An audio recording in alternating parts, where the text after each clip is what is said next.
Mixed. Really proud of where we've come from and what we've done and what we've achieved as a group. Still very disappointed about the Argentinian result. I thought it was a game, particularly in the first half, 10-0 up. We probably should have put them away.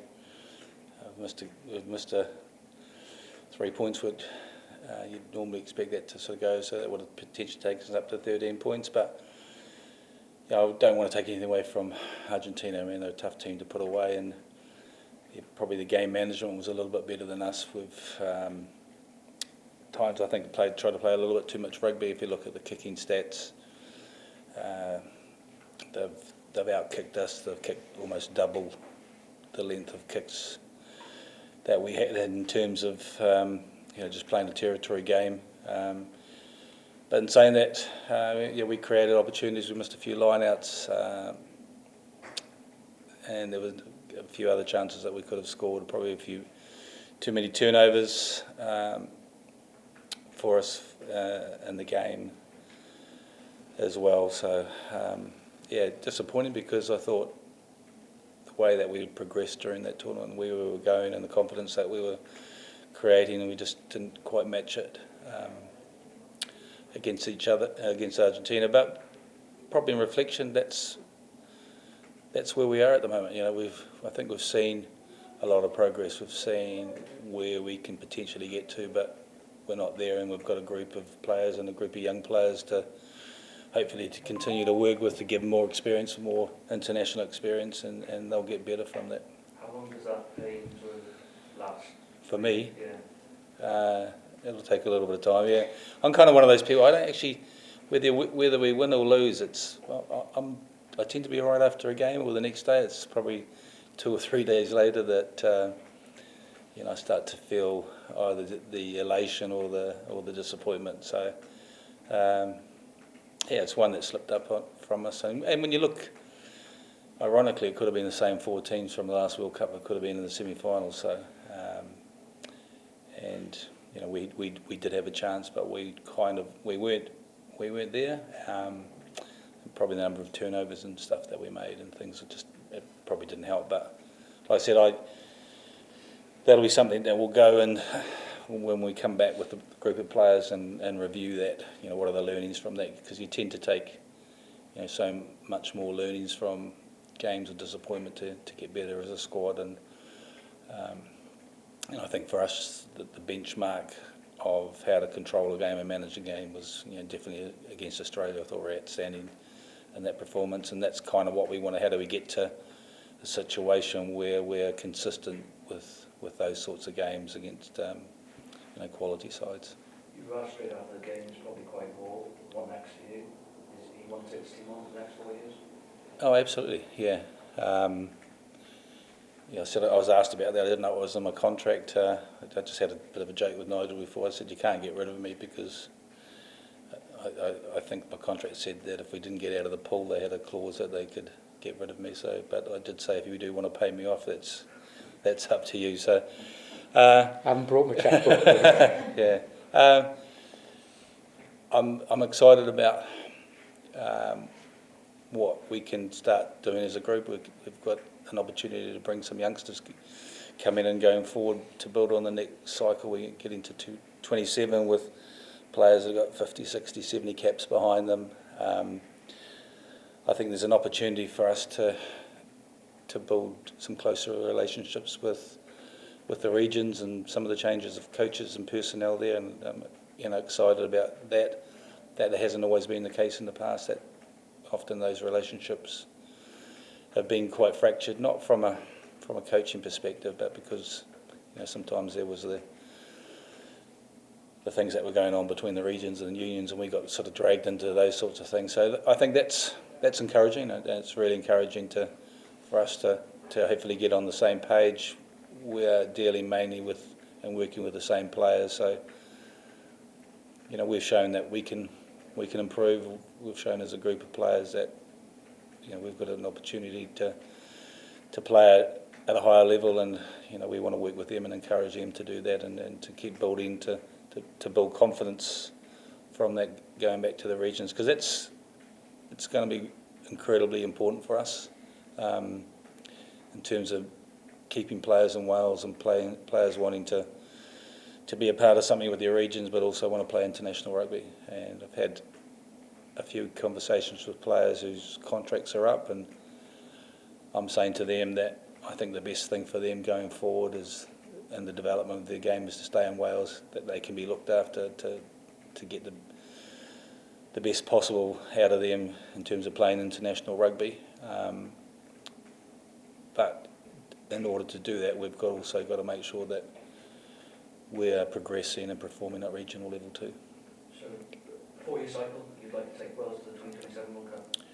Yeah, that's a plan at the moment. I think that when you look at it, we've got such a small playing base, and like I said, we've got to look at how do we bring these youngsters on, how do we continue to develop the Sam Costello and players like Tane Plumtree, who wasn't in the squad, and Jack Morgan, who I thought was outstanding. He would have learned a lot from his leadership role and stuff. And Aaron Wainwright's still a youngster at 25 as well. We've got some exciting second rows coming through, and some exciting backs as well. So when you look at the potential of what we've got as a nucleus at the moment, but I think some young players coming through, players that have been in the 20s, and hopefully some of those youngsters get opportunities and perform well for the region. So I think we can be really excited about what we can achieve over the next 3 or 4 years. Nigel, how encouraging is it to see someone like Warren, who wants to be here till 2027, you made thoughts before the World Cup about what you think as Warren as a coach? Well, to be successful in international sport, any sport, you have to have good coaches, and you have to have good players, good sports people. To be a good coach, you need experience, miles on the clock. You need to understand your craft. You need to be able to get your message across to players, and players have to trust you. You heard what I said in August. Nothing's changed. You wouldn't expect anything to have changed. And you've seen the growth in the squad in a relatively small period of time. I, like Warren, am really excited about what the next 4 years can bring. Not just about the 30-odd players who were out in France, or the 50-odd who were part of the longer squad training in Turkey and Switzerland, but what we can do across the whole of Welsh rugby. And Warren's already alluded to the closer working relationship with the regions. We spent a day in this room a few months ago. We're going to spend another day together, and we're going to work both officially and unofficially to grow the game in Wales. We know there are challenging times. I'm not going to hark on about that. There are challenging times over the next year or two. But it's about making the most of the resource you've got.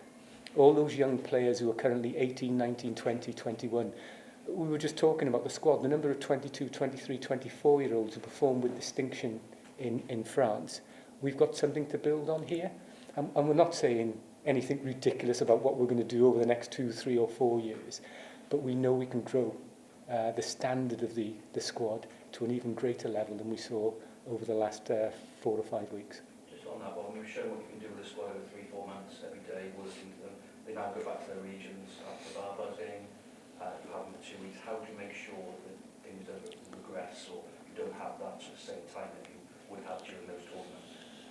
Yeah, that's always a challenge, and I would encourage the players that have been in with us to go back with a strong voice about the things that they've learnt. I've always encouraged that in the past as a coach, even when I was coaching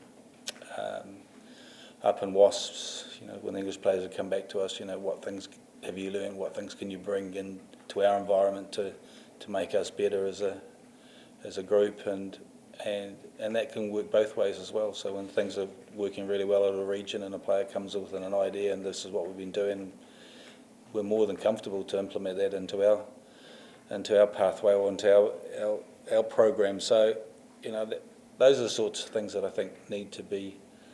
We all have to be comfortable with those sorts of things. That learning that it's not just about me or the head coaches at the regions. It's about a collective responsibility about how we can all get better, how we can all have an input to make sure that those sorts of things happen. And when you consider, and maybe that we weren't quite ready for a quarter final. There's not a lot of players in the squad that have been a part of knockout football, and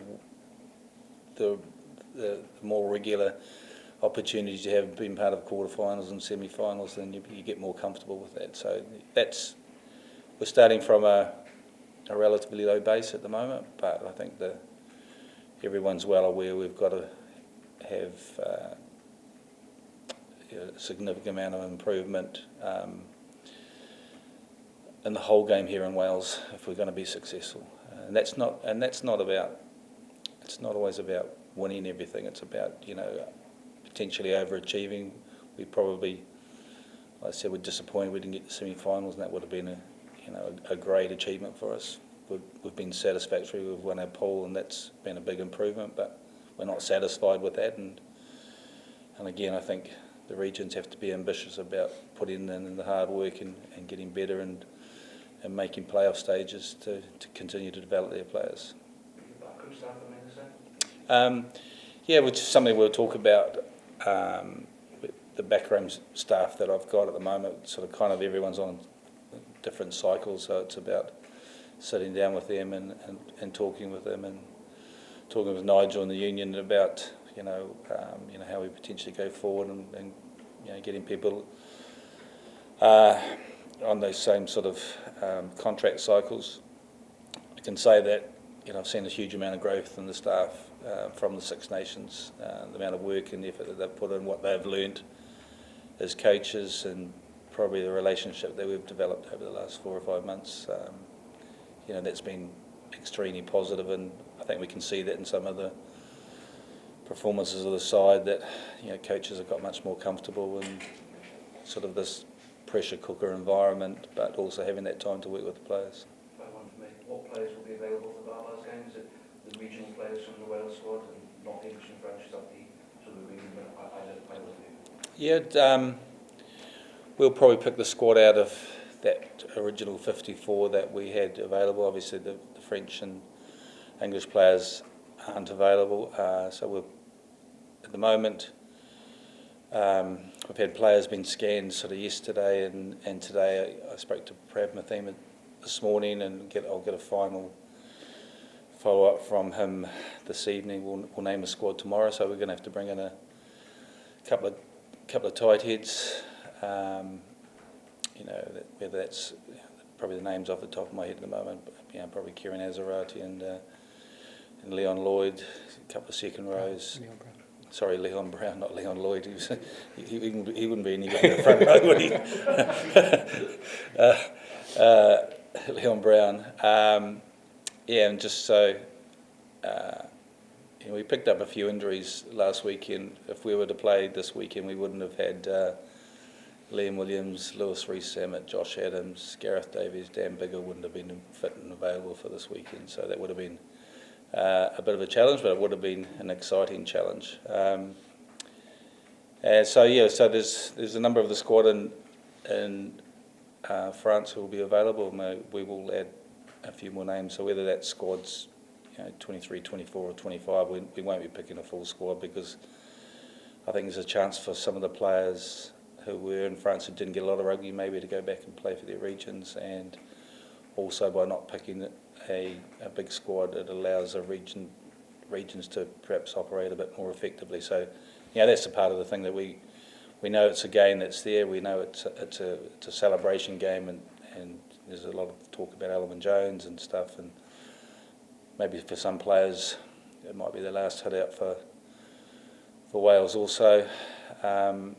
But we also don't want to jeopardise as much as we can in terms of helping the regions by not taking too many of their players away. Can you just give one word on Alvin Jones? You mentioned at the celebration game what he's done over the years and when he's first met him, what he's done in his career. Yeah, look, he was here before me, so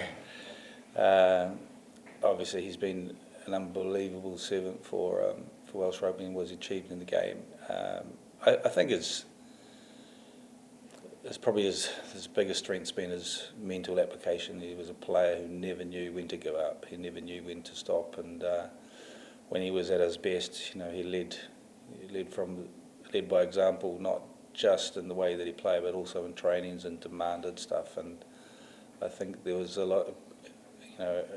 large group of players who would have learned a huge amount from him, and that's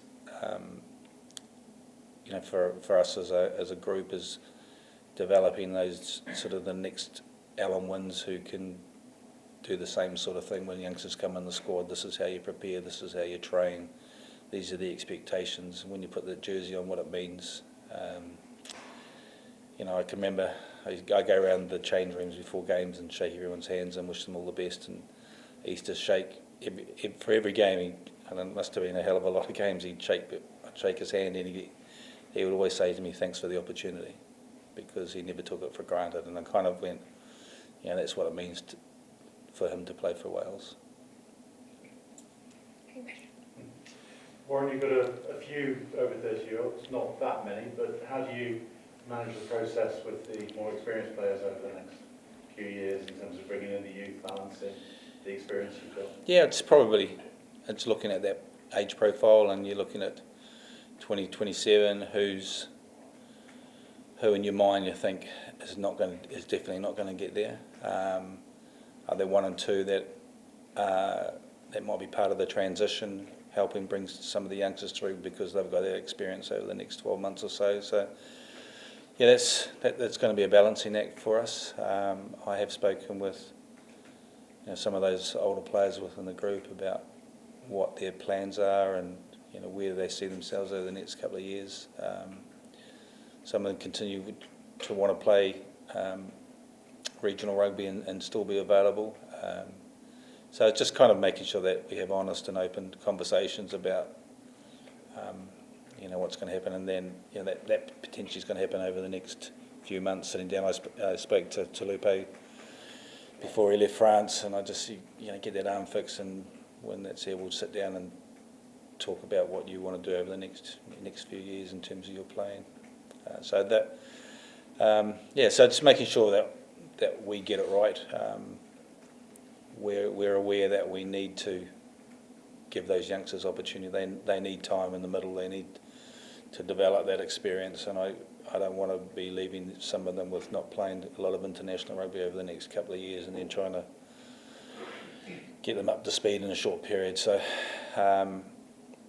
that's something there'll be some hopefully positive discussions around how we do that. But like I said, every individual is going to be treated a little bit differently. You'll be an interested observer over the next couple of weeks. What do you think will be happening in France? Yeah, I think for all those teams involved in the quarterfinals, there was a huge amount of emotional expenditure. There was a lot of emotional pressure in terms of how big those 4 games were. Probably to me, the team that slipped under the radar a little bit's probably been England. They probably haven't played as well as even the warm-up games as well as they would have liked. But sometimes, and when you look at their age profile and the experience that they've got, they can be dangerous when it comes to big matches because they've got that experience of the past, and often teams, like I said, are a little bit older can pull a big one out of the bag, and I think they're going to be a hard, tough proposition to knock over this week. And in terms of South Africa, they'll be hurting from what happened in 2019, and the All Blacks, Argentina, that'll be another challenging game as well. So I enjoyed the quarterfinals apart from the one that I was involved in. So I thought they were good games of rugby, and I feel from the crowd perspective and the things that happened in France, it was a hugely positive tournament. I thought the crowds were absolutely amazing. The fans were brilliant. The messaging that we were getting, the support we had from the Wales fans was outstanding, and that for me made it really special. And Nigel, we know about the sort of natural downsides of Welsh rugby, but in terms of that development of the younger players, are you getting a feeling there's maybe more cooperation going on? There is an opportunity in that? There is definitely more cooperation going on. We all know that we have to work more closely together. It's not Team Wales or the regions, it's got to be Team Wales and the regions. From a Team Wales point of view, we know where the players come from, it's common sense, and we've got to do everything we can to support the regions in identifying those players, in developing those players, and getting them up to speed for international rugby as quickly as possible. To do that, we need to make sure that the academies are working as effectively and as efficiently as they can be, and there's a special section in the PRA on the academies, and we're going to be following that through, working with the regions really closely to make sure that our 18, 19, 20, 21-year-olds are fit for purpose as quickly as their talent allows. So I am optimistic. We saw over the weekend the standard of international rugby is incredibly high. Like Warren, I didn't enjoy one of the quarterfinals quite as much as I did the other three. But if we talk about the other three, there was some quality rugby played there, and that's what we've got to aspire to, be able to play that rugby international after international after international, and make those, those split-second decisions, the right decisions, so you come out on the right side of the ledger at the end of it. We lost the game, and it's not my place to talk about rugby, it's Warren's place to talk about rugby, but we lost the game. But if we'd made one or two different decisions, we could have won that game and we could have been preparing for the semi-final. And a lot of that is about experience and about being in the heat of battle and making those right decisions at the right time. But in order to do that, we have to prepare our players properly at regional level and give them that international exposure. But I'm excited about the future. Over the last 15 years, Warren's often picked out younger players ahead of the regions, giving them more opportunities than the regions have done. Are you going to have the opportunity to maybe accelerate that process within the region? Yeah, that's kind of, as in the past, been a little bit frustrating because we've identified some talent and the ironic thing, we've used the international stage to develop them. I think things have changed. I think in the past there was a lot more foreign players and experienced foreign players in the regions. The number of foreign players have definitely come down. I think the salary cap and everyone having to be conscious of the amount of money spent on players to keep within budgets. I think it's a positive for the younger players. I think it's going to mean that those younger players are going to get chances and opportunities in their regions. And I thought there was a cycle that we went through for a number of years where we had what I thought some talented players coming out of the 20s, and then they would be in the regional program and they weren't quite ready for regional rugby. And sometimes that's the pressure of performance and results, and coaches feel those sorts of pressures, so you don't end up giving a youngster an opportunity. And so, he becomes 21 and then he's 22 and 23 and he's had half a dozen, 10 or 12, 15 games. His agent would come and knock on the door saying his contract's up, we're looking for a little bit more money, and the unfortunate thing is say we're not recontracting you, and they'd go to another 19 or 20-year-old. And we saw that cycle for a long time, where those players weren't getting the chances, and hopefully the position we're in now, and we need, I think, the regions, from a positive point of view, from my point of view, is that some of those youngsters are going to get those chances at regional rugby. Have they got talent? Yes. Are they going to make mistakes? Do you have to go through some pain with them? Absolutely. But I'd often see, and my biggest argument was that we were sometimes signing 27 or 28-year-olds that had overseas experience, maybe provincial rugby or super rugby, and who were better than those youngsters at the time.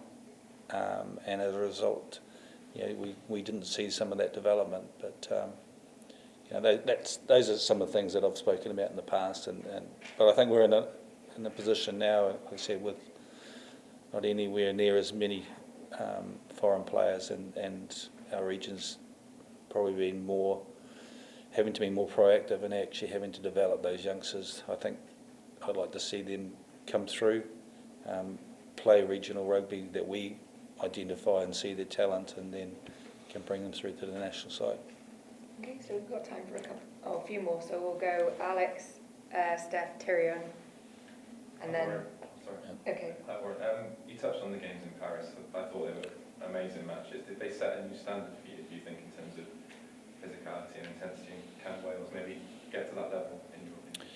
Yeah, that's got to be our challenge. I think that's what we've prided ourselves on the past. I think we've made a huge amount of progress, and you know you've seen pretty experienced teams, other teams in those quarterfinals. We've seen a South African team that a lot of those players were involved in 2019, and a lot of the players from England.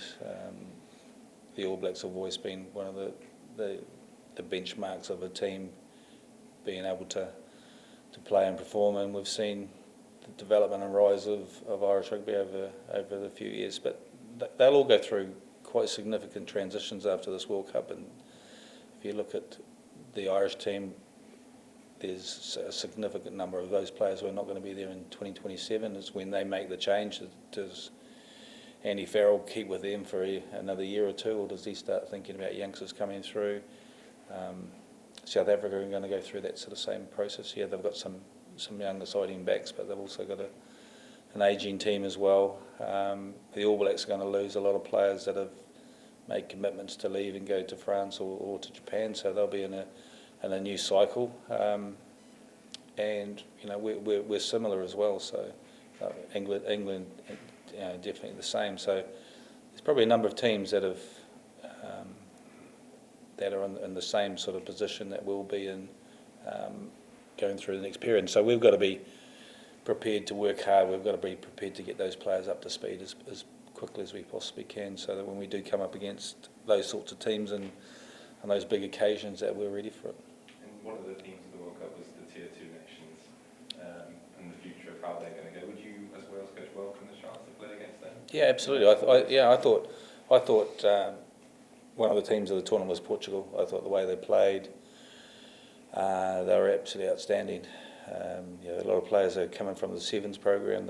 They've obviously benefited hugely on that in terms of the way that they move the ball. But they, they were a tough team, and everyone, I think, realised afterwards actually that was, you know, the pool that we're in was actually a pretty even pool when you look at it in Georgia.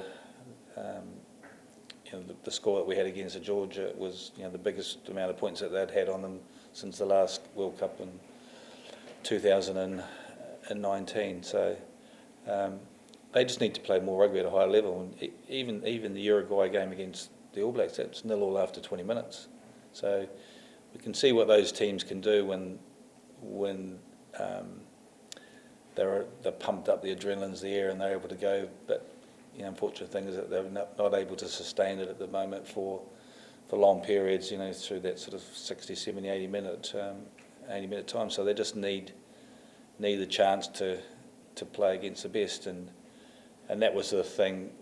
I can remember when I first came to Wales and I was asked by Roger Lewis, you know, who do you want to play? And I just said, anytime you can get an opportunity to play the Southern Hemisphere, I don't care whether it's All Blacks or South Africa, let's just jump at that chance, because the only way we're going to get better is by playing against the best. And I think that World Rugby, you know, does have that responsibility to grow the game, and maybe we all need to be a little open-minded about what happens in the future in terms of the Six Nations. Can that grow a little bit, or how do we potentially run that tier 2 Six Nations with a possibility of promotion or relegation going forward? I know there's a lot of jeopardy involved in that and a lot of money involved in that, but if we're not ambitious about growing the game, then we're going to continue to have those top teams probably dominating, and we want the game.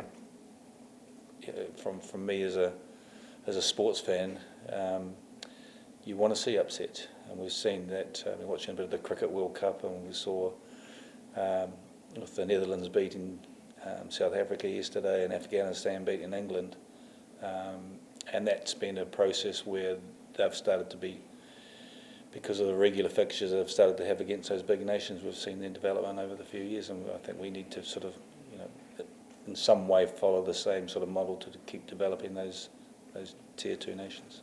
Okay, we've got time for two more, so we'll do the two there, and then that'll be it. Warren, in terms of your succession planning to the next World Cup, are there any specific positions where you think the cover's a bit bare and you need to maybe, you know, strengthen, maybe look at the exercise programme? Are there any positions you really sort of... Yeah, we probably haven't got a lot at 10 at the moment, a lot of experience. We're really excited, and we saw a huge amount of growth in Sam Costello in the last number of months. We think he's going to be an outstanding international player. He's still got a lot of learnings to do, but the amount of work that he put on his game and worked on his game in South Africa, I was not in South Africa, in France, I was really, really impressed with him. I think he's going to continue to. He kind of understands now what's required to be an international player, how much work you've got to go in, not just with your passing game, but your kicking game, just your little drills and skills and staying square and those sorts of things, your communication, how important those sorts of things. So we're probably a little bit bare at finding some 10s, and we need to find some 10s who can fill their role, and hopefully we'll see some exciting talent, potentially come through from the regions, and we might need to throw them in at the deep end international level to expose them earlier rather than later. So those are sorts of things that we're potentially thinking about. And then probably the other one is fullback. Just that we've had two pretty outstanding fullbacks in the last number of years, and Lee Halfpenny and Liam Williams, and we've got to find, Lewis Rees-Zammit can go there. That's an option for us. So probably looking for real quality in that back three. Rio Dyer for me has been again another player. I've just seen unbelievable growth in him in the last 12 months, which has been fantastic. I thought it was great when he came on the weekend, and again the amount of work that he's done in terms of learning from his game has been brilliant. Where he was someone who was playing international, who was so green, he was learning game by game. But I've seen, I'd like to see that. I've seen that progression in him, not just as a rugby player, but as a professional athlete, and knowing what's required. And I think, he's definitely one we're excited about for the future. But we've got to find more players like that. Okay, and we'll finish up with Gwennon from ITV. Some would say you had a disappointing World Cup, but others would say you actually did better than expected. What are your thoughts on that? Everyone's entitled to their opinion. Okay, and looking forward to the Six Nations then, you've been without some of your key players. How do you feel about that? Yeah, I think that's, again, we've tended in the past, have built on that time that we've had together in World Cups, and have gone into the Six Nations with that confidence because of all the hard work that we've done. And so I think hopefully we know this is going to be a little bit different, because there's a number of players that are not going to be available to us post this World Cup, with either retirements or players going to Japan, those sorts of things, and if we don't pick up too many injuries. But I think we can go into the Six Nations, like I said, with a lot of confidence about the learnings that we got from the World Cup, the good things that we did, and what things we need to continue to do to improve our game. And just a quick question on the co-captaincy. Is that something that will continue, or was that just an experiment for the World Cup? It was something that we felt at the time, with picking two young captains who would support each other, would be not just two young captains, but two quality men, and I thought they both did an outstanding job in terms of that role. We haven't thought further ahead of that. I thought Jack was absolutely outstanding. Probably one of the questions I asked myself afterwards in the last couple of days is, did we get the 6-7 combination right? That was quite a big debating point amongst us as coaches, and doing that. But particularly from Jack's point of view, I thought he was, if not he definitely is one of the best sevens in the World Cup, and we took him away from that and put him in that 6 role. So, but the sort of person he is, he was comfortable to do that. I saw some huge growth in him as a captain and as a player in the last 5 or 6 weeks, and I think him as a captain is only going to get better. And I thought it was a little bit tougher for Dewey in terms of starting one game and not probably having as much responsibility, but he was brilliant in terms of supporting that. So I haven't thought about, it was sort of for us, it fitted that for us at the right time, having two youngsters that were respected by an older group of players who they supported, and that fitted for us in the World Cup. But it's the first time I've done that. Probably not in favour of doing that unless it's required again, so we probably will go back to the one captain scenario. Okay, thank you very much everyone.